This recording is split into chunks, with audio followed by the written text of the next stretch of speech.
Welcome back. విజయవాడకు జ్వరం వచ్చింది. అవును, బాధితులతో బెజవాడ ఆసుపత్రులు నిండిపోతున్నాయి. పెరుగుతున్న విష జ్వరాలపై ఏబిఎన్ స్పెషల్ స్టోరీ.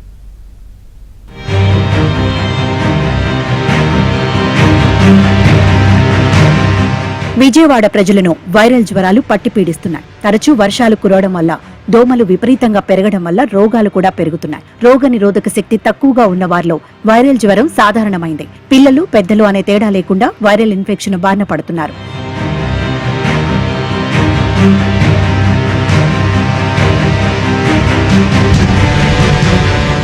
ఇలా వైరస్ శరీరంలోకి ప్రవేశించిన తర్వాత వైరల్ ఇన్ఫెక్షన్ గా మారడానికి 16 గంటల నుండి 48 గంటల వరకు సమయం పడుతుంది. కుటుంబంలో ఒక్కరికి ఫీవర్ వచ్చినా మిగతా కుటుంబ సభ్యులకు కూడా వచ్చే అవకాశం ఉంది. జ్వరం వచ్చిన వారు ఐసోలేషన్ లో ఉంటే మంచిదని వైద్య నిపుణులు చెప్తున్నారు. సాధారణంగా ఇప్పుడు వర్షాలు పడటం వల్ల మనకి వైరల్ ఫీవర్స్ అనేది రావడం జరుగుతుంది. హాస్పిటల్లో ఇప్పుడు ప్రధానంగా మనం చూసేది ఏంటంటే రెస్పిరేటరీ ట్రాక్ట్ ఇన్ఫెక్షన్స్ వస్తున్నాయి. దగ్గు, జలుబు, జ్వరంతో ఇట్లా వస్తున్నారు. సాధారణంగా ఒకసారి జ్వరం వస్తే కనుక 3-4 రోజుల వరకు ఉంటుంది. తర్వాత మెల్లగా క్రమేణా తగ్గుముఖం పడుతుంది. ఈ దగ్గు జలుబుతో పాటు కొంతమంది పిల్లల వాంతులు, విరోచనలు కూడా రావడం జరుగుతుంది. అట్లాగే ఇప్పుడు మనం ఫెస్టివల్ సీజన్ కూడా నడుస్తుంది. గణేష్ నిమజ్జనం ఇవన్నీ ఎక్కడైతే సామూహిక యాక్టివిటీస్ జరుగుతూ ఉంటాయో ఈ గుంపుల్లోకి వెళ్ళినప్పుడు రెస్పిరేటరీ ఇన్ఫెక్షన్స్ రావడం జరుగుతూ ఉంటుంది. అట్లాగే ఈ సామూహిక యాక్టివిటీస్లో మనం ఫుడ్ అవి తీసుకుంటూ ఉంటాం.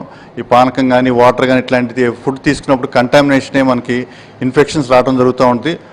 వీటిలో ముఖ్యంగా వాంతులు, విరోచనాలు ముఖ్యంగా వస్తూ ఉంటాయి.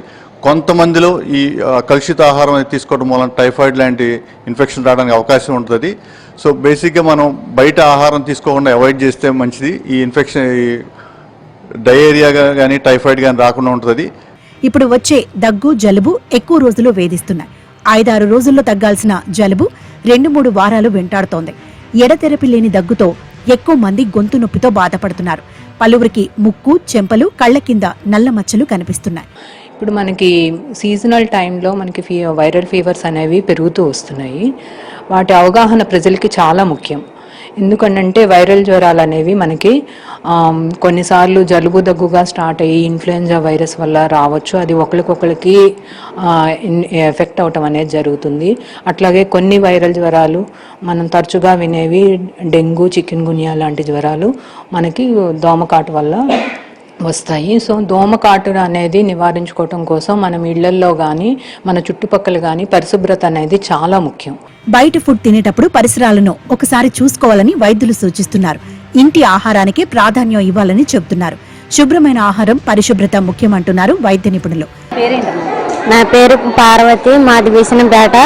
మేము ఇక్కడ పాపకి కీర్తన, పాప పేరు దగ్గు, జలుబు, జ్వరంతో వచ్చాము. ఇక్కడ ట్రీట్మెంట్ బాగానే ఉంది, తగ్గింది.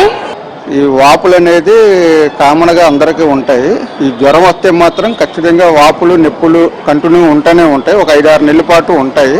మీరు జాగ్రత్తగా ఫుడ్ కంట్రోల్ చేసుకొని మీరు బాగా రెస్ట్ తీసుకుంటే గానీ కంట్రోల్లోకి రావని చెప్పారన్నమాట. మొత్తానికి విష జ్వరాల కారణంగా విజయవాడ నగర వాసులు అల్లాడిపోతున్నారు.